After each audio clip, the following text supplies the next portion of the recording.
জয় গোস্বামী আমার খুব প্রিয় কবি, তার একটি কবিতা মেঘবালিকার জন্য রূপকথা। হায় রে, এটার মধ্যেও তো সেই কোনো মন কেমন করা, কিন্তু অবশ্য যে কোনো এই মন কেমন করাটাই তো আসলে সব থেকে মন ভালো করে। হ্যাঁ, যাবো। আমি যখন ছোট ছিলাম খেলতে যেতাম মেঘের দলে। একদিন এক মেঘবালিকা প্রশ্ন করলো কৌতূহলে, এই ছেলেটা নাম কি রে তোর? আমি বললাম ফুসমন্তর। মেঘবালিকা রেগেই আগুন, মিথ্যে কথা, নাম কি অমন হয় কখনো? আমি বললাম নিশ্চয়ই হয়, আগে আমার গল্প শোনো।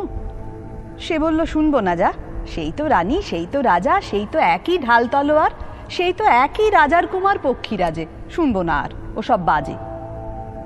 আমি বললাম তোমার জন্য নতুন করে লিখবো তবে। সে বলল সত্যি লিখবি?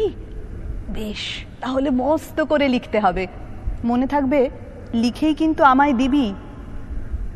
আমি বললাম তোমার জন্য লিখতে পারি এক পৃথিবী। লিখতে লিখতে লেখা যখন সবে মাত্র 2-4 পাতা, হঠাৎ তখন ভূত চাপলো আমার মাথায়। খুঁজতে খুঁজতে চলে গেলাম ছোটবেলার মেঘের মাঠে। গিয়ে দেখি চেনা মুখ তো একটিও নেই এ তল্লাটে। একজনকে মনে হলো ওরই মধ্যে অন্য রকম। এগিয়ে গিয়ে বলি তাকেই, তুমি কি সেই মেঘবালিকা?